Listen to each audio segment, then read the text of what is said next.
So who's speaking here? Anybody know?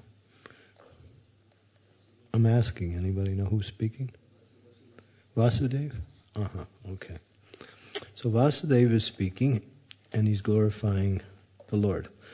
Oh my Lord, learned Vedic scholars conclude that the creation, maintenance, and annihilation of the entire cosmic manifestations are performed by you, who are free from endeavor, unaffected by the modes of material nature, and changeless in your spiritual situation. There are no contradictions in you. You are the Supreme Personality of Godhead, Param Brahman. Because the three modes of material nature, Sattva, Rajas, and Tamas, are under your control, everything takes place automatically. Prabhupada's purport, as stated in the Vedas, Natasya karyam karanam cha vidyate, natat samaschadya dikas cha drishyate, parasya saktir vivadhaya suyate swavaviki jnana balakriya cha. The Supreme Lord has nothing to do, and no one is found to be equal to or greater than him. For everything is done naturally and systematically by his multifarious energies. That's from the Svetasvatara Upanishads 6.8. This is a verse that is quite often quoted by Srila Prabhupada. Creation, maintenance, and annihilation are all conducted personally by the Supreme Personality of Godhead. And this is confirmed in Bhagavad Gita. Maya dakshena prakriti suyate sachiracharam. Yet ultimately the Lord does not need to do anything, and therefore he is nirvikara, changeless. Because everything is done under his direction, he is called Srishtikarta, the master of creation. Similarly, he is the master of annihilation. When the master sits in one place, while the servants work in different duties, whatever the servants are doing is ultimately an activity of the master, although he is doing nothing. Latasya karyam karanam chavidyate. The Lord's potencies are so numerous that everything is nicely done. Therefore, he is naturally still and is not directly the doer of anything in this material world. Om agyan timidandasya gyanajana salakaya chaksu unmilitam yena tasmai Sri Gurave Namaha Sri Chaitanya Manobhistam Staptitam Yena Bhutale Swayam Rupa Gadammayam Dadati Swampadantikam Sri Krishna Chaitanya Prabhu Nityananda Sri Advaita Gadadhar Srivasadi Gaur Bhaktavrindam Hare Krishna Krishna Krishna Hare Hare Hare Rama Rama Rama Hare Hare. So people like to blame God for what happens. That's a really common thing. Well, why is God doing this? Why doesn't God become more compassionate to suffering people? In other words, they actually understand one thing, that he's the cause of all causes, but it's understood in the wrong way. In other words, it's misunderstood. That he puts everything in action. He's like a watchmaker who makes the watch nicely and then puts it in and the watch goes. But he's not completely aloof from the activities as a watchmaker is after he makes the watch. He works through his energies, and his energies are working according to his will and his, what we say, desire. So this verse from Svetasvatara Upanishads explains he has nothing to do, but everything is being done by his will. In other words, he's not directly involved, but indirectly. But Prabhupada makes the point on both sides that he's both directly and indirectly involved, because although it's happening by his will, without him, there is no activity. In other words, everything is his desire. But he makes laws, and those who break the laws or do not follow the laws accordingly get a reaction based on their activities. But they blame the Lord. So they can blame him for being the lawmaker if they want. Of course, that's not fair, but still they do that. But they actually blame him directly. Krishna says in Bhagavad Gita, I'm not the cause of anyone's happiness and distress. I'm actually aloof from all these things, but he places the material energy in function. And here it says, he's actually the creator, the maintainer, and the annihilator. So sometimes we also understand from Shastra that Brahma is the creator, Vishnu, an expansion of Krishna, is the maintainer, and Shiva does the work of destruction. So although these energies are working, or personalities who are empowered by him to do the work, actually he is putting it all in action. Ishwar Parama Krishna Sat Chit Ananda Vigraha Anadir Adir Govinde Sarvakarna Karnam.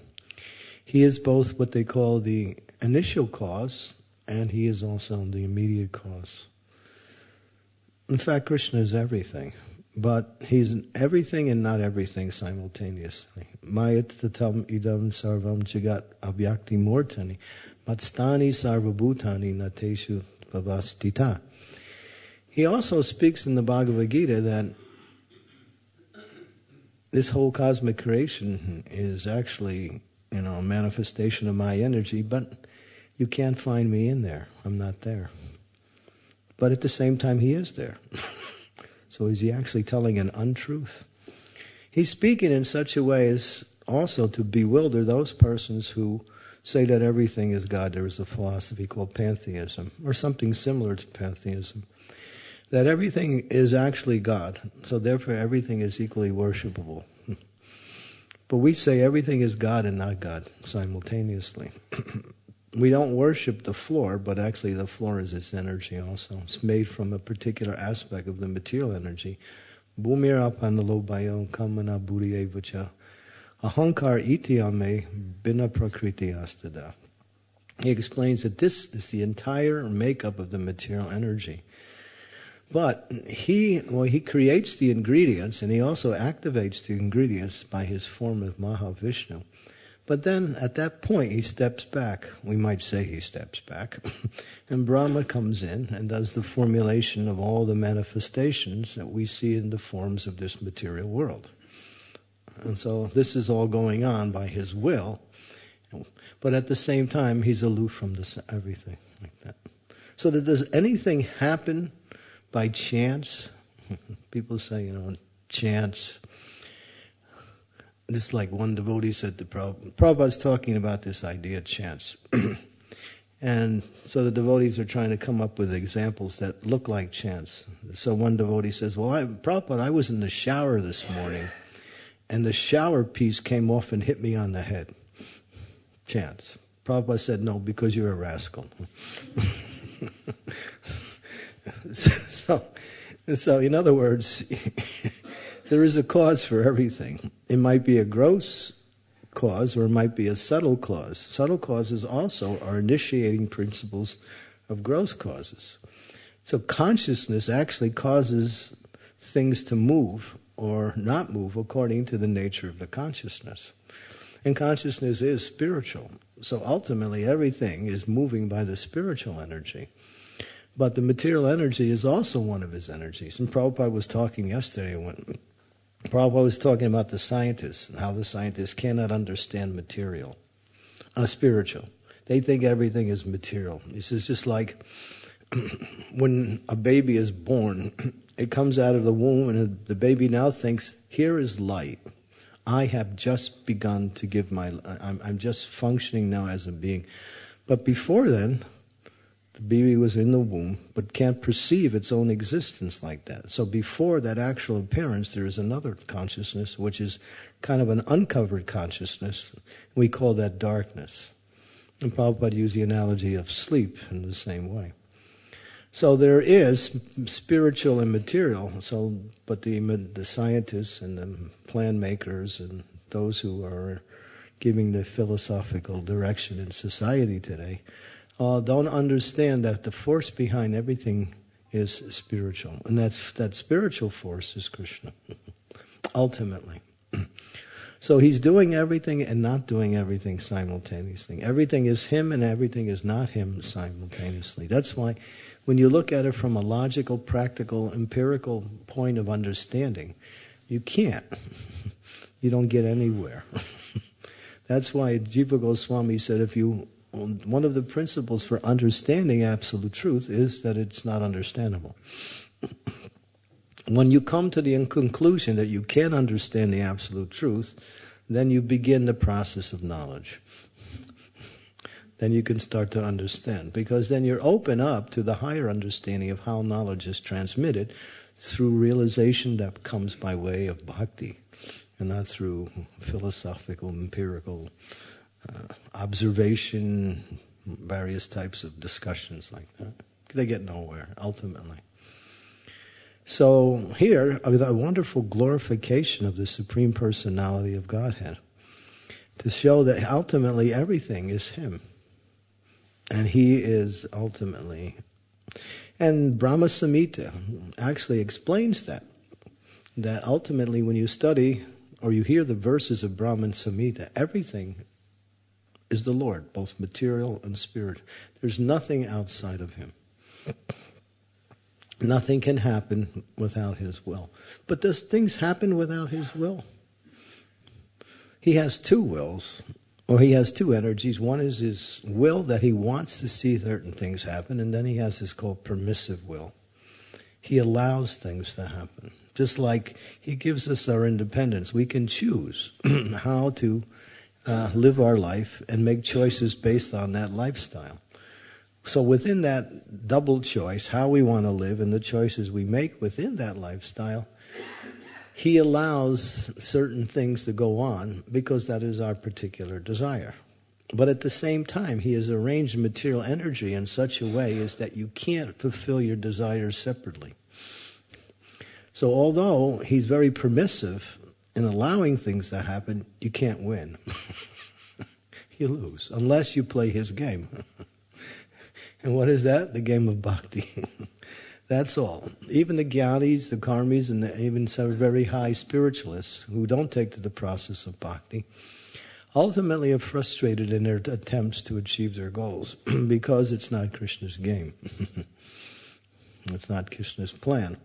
So His plan is that everyone come back to Him in loving devotional service. So when we align our will with His ultimate plan for us, which is pure devotional service, everything we do becomes wonderful, an auspicious, elevating, a source of happiness, and brings transcendental knowledge. When we act outside of that, we jump into his other energy called the material energy. And then that's a dualistic type of energy where you can get any kind of result, not sure of what's going to happen. And based on the quality of your desire and activity, you get a result accordingly. And it's usually not what we like, because the element is that there's no happiness in it. Prabhupada was discussing, there's no happiness in the material world. He was very adamant about this. He's talking about this in one lecture. So, the devotees, one thing about our movement is that the devotees challenge Prabhupada a lot. And Prabhupada would always be able to take the challenge and give the perfect answer according to Shastra and according to his own realizations. So there were so many questions that were posed that would have been, if they weren't posed, would have been sources of what we say confusion for us. So it says in the Shastras, and that there is happiness in the mode of goodness. One of the concomitant characteristics of the mode of goodness is that you can get some happiness. So one devotee says, well, Prabhupada, you're saying there's no happiness in this world, but what about the mode of goodness? Prabhupada says the prominent feature of the mode of goodness is knowledge. And that knowledge tells you there's no happiness here. So that's the main thing. Not the so-called happiness is just, material happiness is an elevation a little bit above material suffering. That's Shastra. When you suffer, you understand. If you get some happiness, you're getting a little less suffering, that's all. Material happiness is another kind of suffering because it diverts your attention away from real happiness And at the same time, it gives you this idea that this is happiness, which is just as Krishna says in the Bhagavad Gita. Yehi samsparsa ja bhoga dukkha yonya evate avantavanta kunteya nateshu ramate buddha. That, this is in the 5th chapter, he says, the sources of suffering are the contact with the objects and the senses. They don't bring pleasure, they bring ultimately suffering. So all kinds of material happiness, although it may be defined that way and gives some kind of relief from material suffering, brings suffering in the future. That's the way the material world works. You can't win here. Forget it. It's a losing game. Everyone's still trying to play the game and find some hidden clause where they can win. This just doesn't work. Because the person who made the game plan is perfect. And the game is you lose. If you try to win by material energy. And what is that loss? You lose the opportunity for, eternal life. So ultimately, Krishna's plan works perfectly according to his energies, just to push us back towards him in different ways. If you can see that everything that happens to you, whether apparently good or bad, is actually working in such a way as to bring you closer to Krishna, then you'll see Krishna in everything and you'll become Krishna conscious. Even if it's what we say, apparently a calamity, because there's some reason for that. The reason is it gives you a chance to come closer to Krishna. For a devotee, there's nothing inauspicious. For a non-devotee, there's nothing auspicious. They lose on everything they do, and ultimately they have to give up the game anyway. So the energies are working perfectly. And Krishna is the source of the energies, and energies are just according to his will. He never makes a mistake. Prabhupada never liked the word chance, and he never liked the word, what is that? Was another word, it's called, what is that? There's a word that gives it when you have a particular, instinct. He never liked that word, instinct. Like, this person is acting according to instinct. Well, what is that instinct? It's super soul. It's super soul in the heart that's directing that living entity accordingly. And for those living entities and lower species of life, it works automatically. They follow their nature according to the body they have. But Krishna can also intervene and make it happen differently because he's sitting in the heart. So he can change the instinct. I remember I was in Hungary in New Vrajadam and I was sitting out in the Vaishaka Kund. There's one right outside of the temple there. And I was chanting japa. It was early in the morning. And I know all these birds started to come. And it was, I don't know how many. There must have been over 100 birds. And they were flying frantically around the kund, going in and out and moving in different ways. And not one of them crashed into another bird. And it's impossible when you look at it. How is it possible they're not crashing? They're going fast, and they're limited to they're in a particular space where they're moving, and there's not much room. They're just going shh, shh, shh, shh. And I'm watching, I'm thinking, yeah, God's amazing. He's really amazing. To see, these birds were not at all touching each other. They were just flying so fast. I mean, if humans did that, it'd be a mess. Because we have too much intelligence, and therefore we start thinking. And then we start thinking, and then we get in trouble. But we're supposed to think. But God arranges for those living entities below the human species of life accordingly. And there's no mistake. There's no mistake on any level. But we have our what is called free will. And our free will gets us in trouble. It puts us under one of his energies. And so you can't blame anything when that happens to you. There's a verse in the Srimad Bhagavatam in the first canto, which explains, And this is in the past time where Maharaj Parikshit comes across the bull beating, his legs are being beaten by this low-class person who is actually an incarnation of Kali. And he's beating the legs of the bull. And the bull has only one leg left.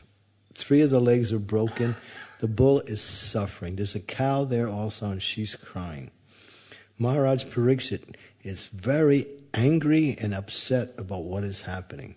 He chastises Kali. He subdues him. Kali asks for some mercy. Finally, he gives him some mercy. He doesn't kill him, which he was intending to do. And he turns to the bull, and he says, well, what is the cause of your suffering? Why are you suffering? And the bull doesn't say, well, it's this person. He gives so many reasons that some philosophers say that it's the interaction of the material energy that causes suffering. Others say it's one's desires that cause suffering. Others say it's higher powers that is the cause of suffering. So there are so many philosophers who have different understandings and disagree on what is the cause of suffering. And finally, the bull ends by saying that one who identifies the perpetrator of an act also becomes implicated in that act. Jai. Shri Radha Gokul Ki Jai. Sitaram Lakshman Hanuman Ji Ki Jai. Gornatai Ki Jai. He says that anyone who identifies the cause of one's own suffering and says, oh, that person is the cause of my suffering, also gets a reaction according to that person. In other words, they suffer for performing the activity, but you get a reaction for blaming that person. Haribol. Yeah. Prabhupada said, don't be disturbed by the instrument of your karma. In other words, what happens is arranged by higher powers, either through the material energy coming from Krishna indirectly, or generally for the devotees through the spiritual Daivi Shakti, the spiritual energy, to bring the devotee closer to him, to purify them from some attachment, or maybe to give them a reaction for a particular activity that one has performed. Just like Prabhupada says, may have been, he's conjecturing, you may have been a murderer in one of your life, and now you come to Krishna conscious and you cut your finger. There's a reaction for something you did, karmic reaction, maybe how many lives ago, we don't know, but it's coming. So if one blames the immediate activator of the activity, one gets implicated in blaming that person and also suffers. Haribo. We like to see things within the immediate cause. But a devotee knows that behind the scenes, there's some reason for whatever's happened. There's other reasons too. Sometimes Krishna arranges something in such a way as to teach you something.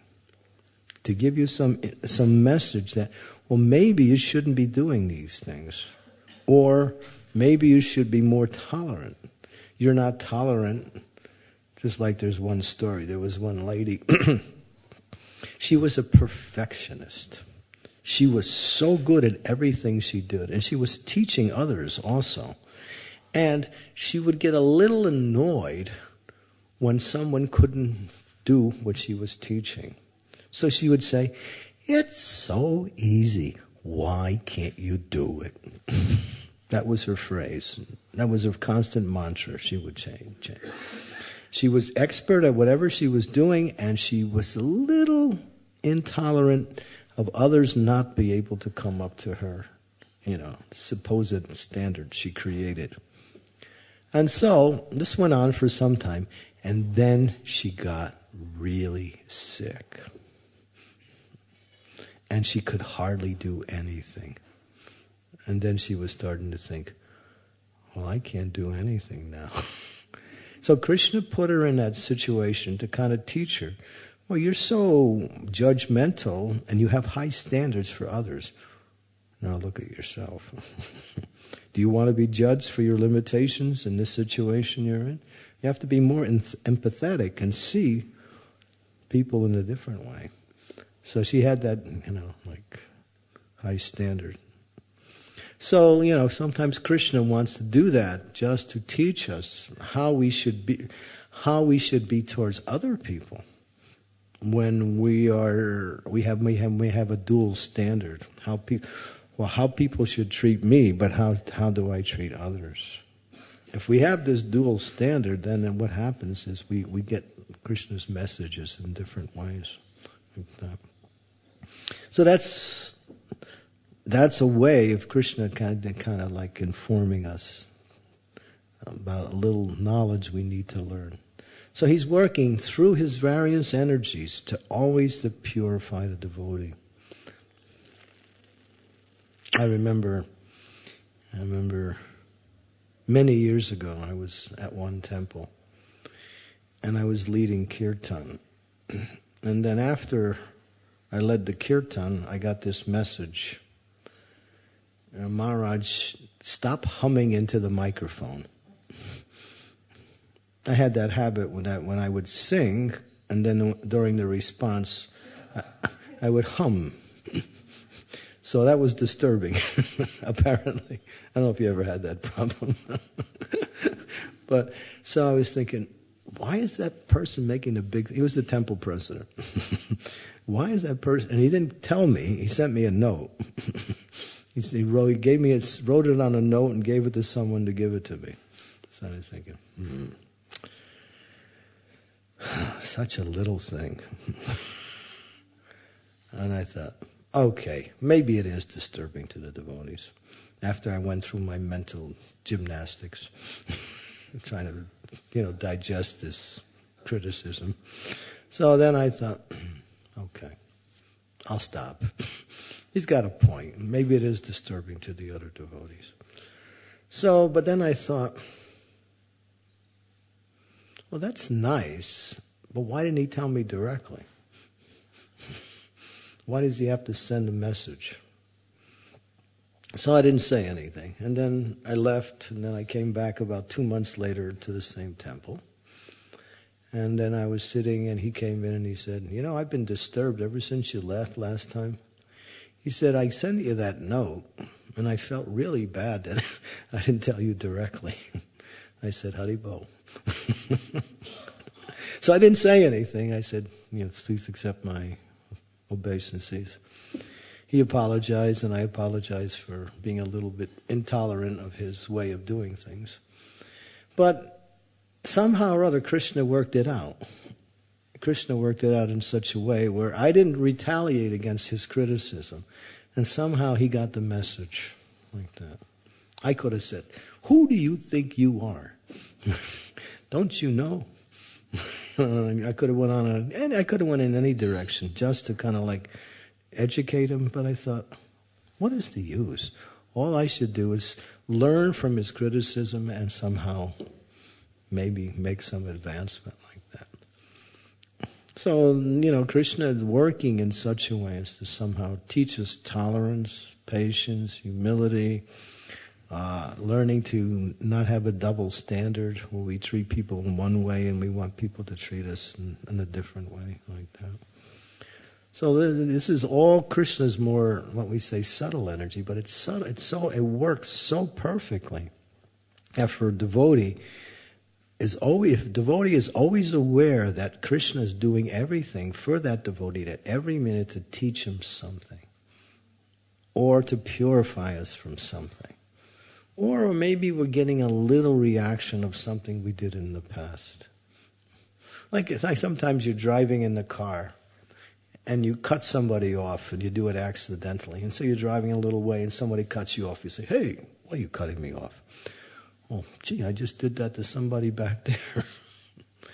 I've had that experience a few times, where it's a small thing, and you get a little, you just somehow or other, when you do it, it's not so bad. But when someone else does it, oh, God. So, yeah, this is how material energy is working in such a way that nothing escapes the perfect arrangement of the Lord. There's perfection on every platform. Even the material energy is so perfectly arranged that it's amazing how it works. It's totally amazing if we could understand the intricacies of this energy. But it's all being guided by Krishna's will through his various energies. And Swabhavik, they all work perfectly to assist him on the spiritual level and on the material. What is the assistance on the spiritual level? They arrange for his pastimes. Or they arrange for the pastimes to unfold in a certain way so Krishna's desire becomes fulfilled. If devotees can learn this one principle, that nothing happens by accident. Everything has a particular reason. And even if it apparently seems unfair or uncalled for, there's something you can gain from it. There's something we can learn from it. And that learning is the positive aspect of that activity. We can always learn from something. So that's a devotee. And Krishna's not doing anything. But at the same time, he is the source of everything. It's just like when he puts creation. How does he activate creation? He glances over the material energy. And that glance activates it. And then from that's all he does. But he's actually doing something. He doesn't even touch the material energy. It says that the glance goes to his consort, Ramadevi, who carries the glance to the material energy. He never touches the material energy. That's Krishna. And what is that glance? All the living entities are within his body from the previous kalpa, or previous creation.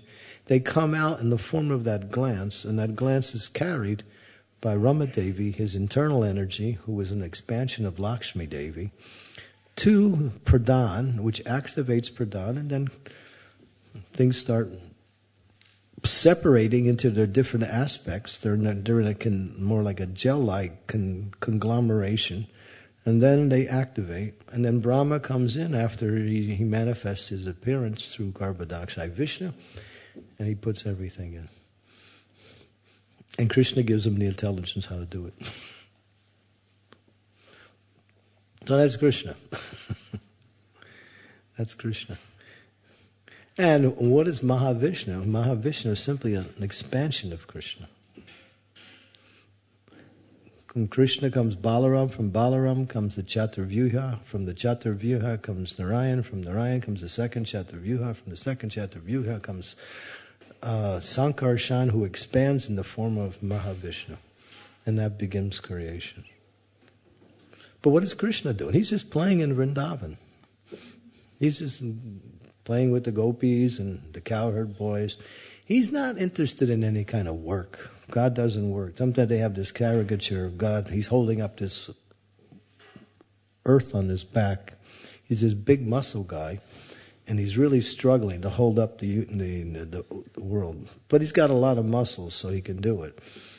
But it looks pretty ridiculous when you look at it. So there's some caricature they have of this Supreme Lord in the form of he is the support of everything. But he doesn't do anything. He just puts the energies in and they do everything. And he's just playing. That's all. He's stealing butter. Or he's playing with monkeys. So the spiritual world is all play. There's no work. So when you go to the spiritual world, we hope we get there. It's all play. There's no work in the spiritual. Here you have to work. Why? Because you got a body. When you got a body, you have to use it. And if you don't use it, it becomes a source of your degradation. So you have to use the body. In this world, in the spiritual world, it's all play.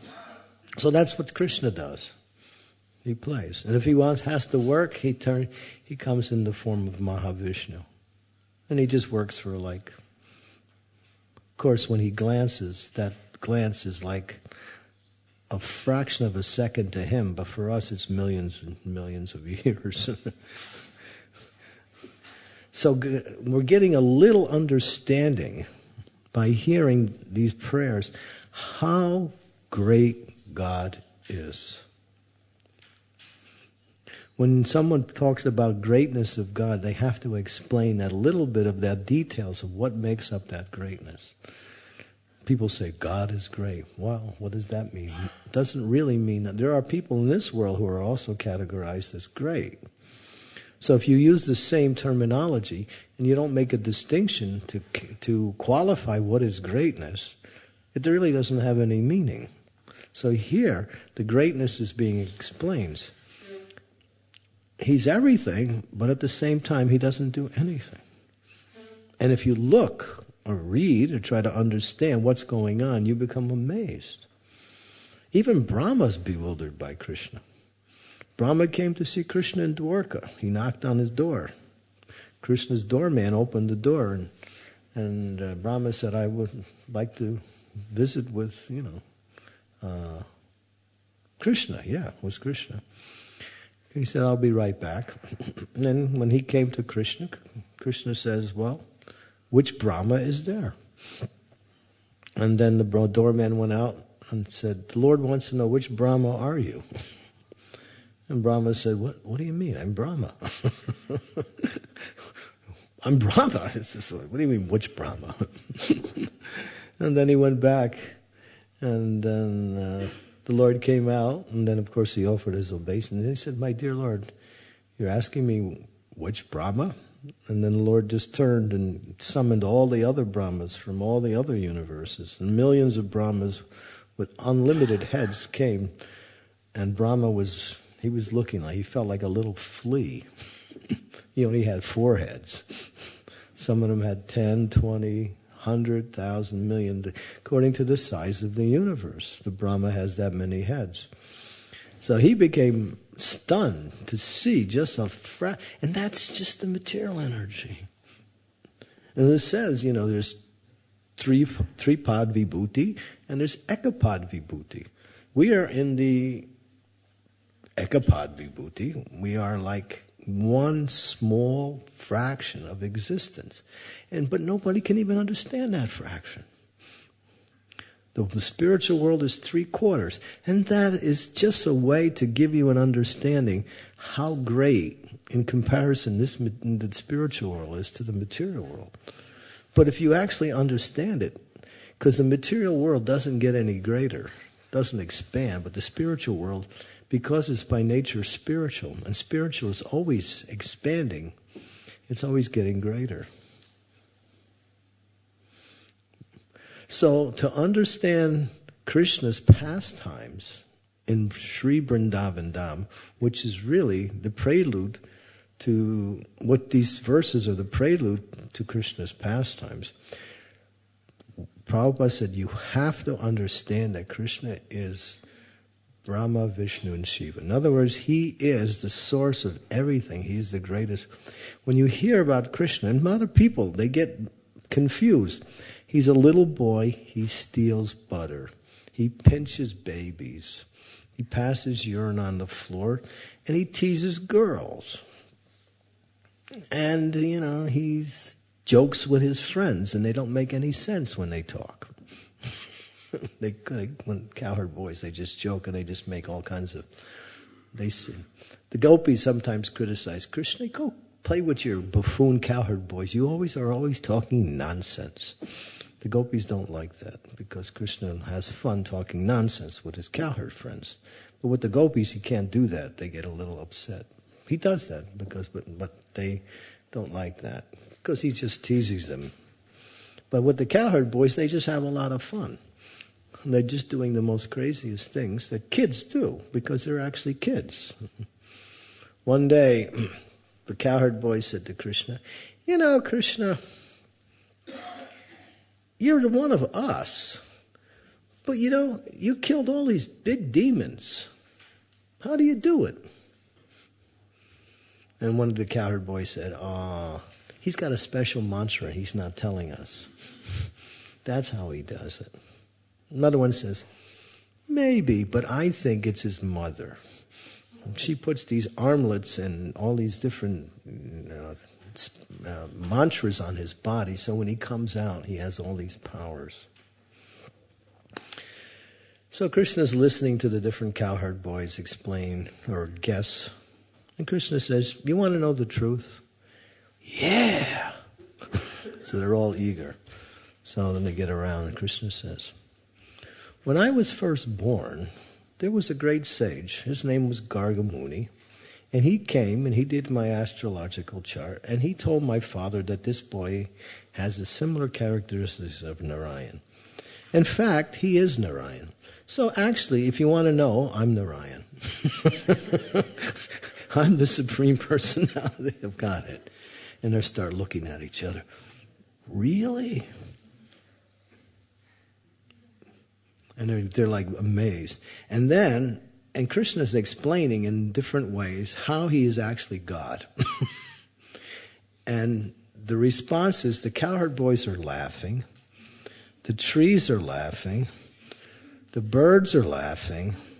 All the animate objects that are inanimate in this world, but are animate in the spiritual world, they're all laughing.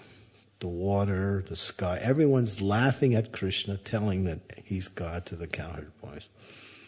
And then this goes on for some time, and then the cowherd boys say, "All right, but let's just go play." So they don't really care, because he's like one of us. So this is what Krishna does. This is where this is the essence of his existence. If we want to know God, you have to know God as the Supreme Personality of God, as Shri Krishna and Shri Vrindavan Dham. All the other manifestations of his existence, his expansions, have a purpose. But his essential nature is he enjoys in loving relationships with his devotees in various types of moods. That's Krishna. He doesn't work. And he wants you to quit working too. Stop.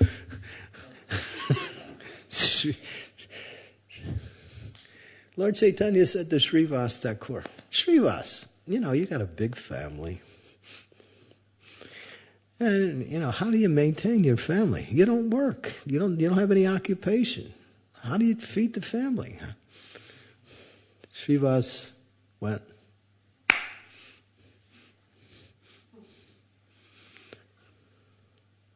and then, Srivas went, "That's it. I'm sorry." And the Lord said, "Well, what does that mean?" Srivas said, "Well, if the Lord doesn't feed me and my family one day, if he doesn't feed 2 days, if he doesn't feed for the 3rd day, I jump into the river Ganga and drown myself." Lord Chaitanya roared. He roared so loud he shook the universe. He said, "Even if the goddess of fortune Lakshmi has to go from door to door with a begging bowl begging, there will always be food in your house. You'll always have everything. So don't work." No, I'm not just. I don't want to destroy the ashrams here. That's not the idea.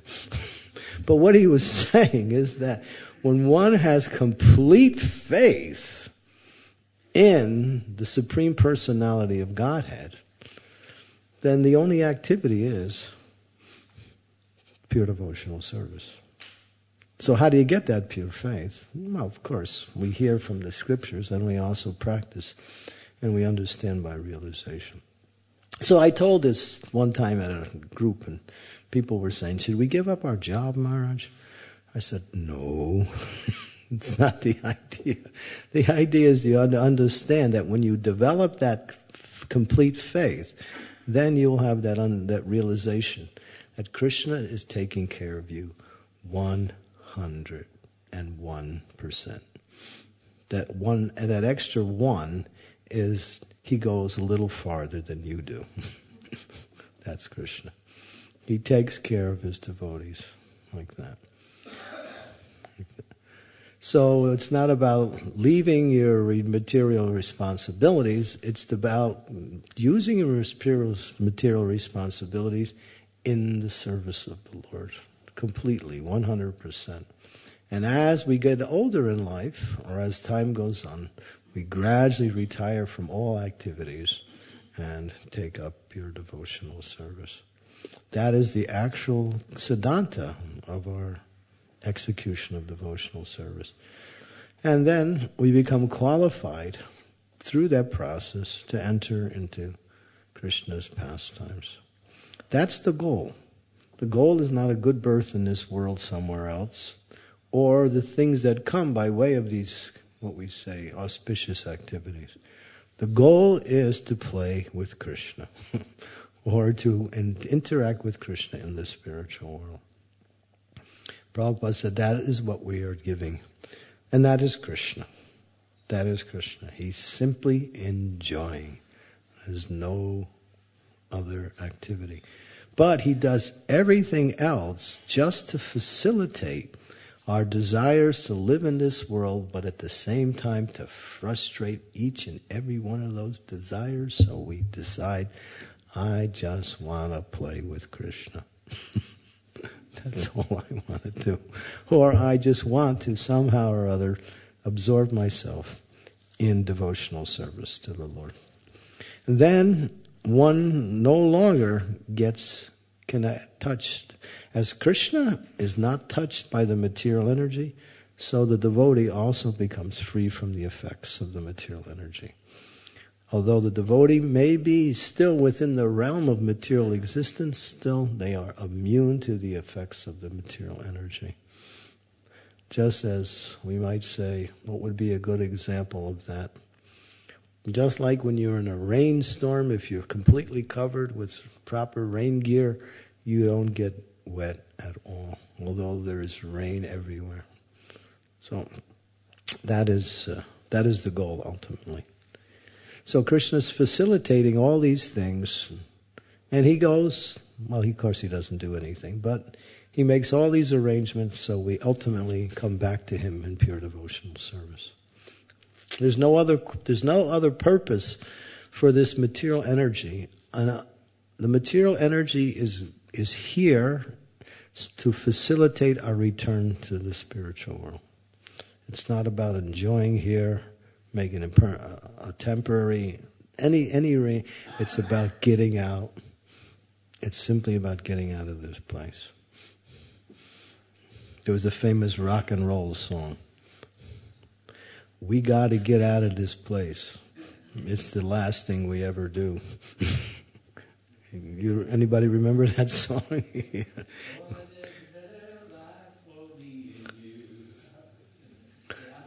Yeah. We gotta get out of this place. It's the last thing we ever do. Well, put it on the top of the list and maybe you won't have to stay too long. Okay, any questions or comments?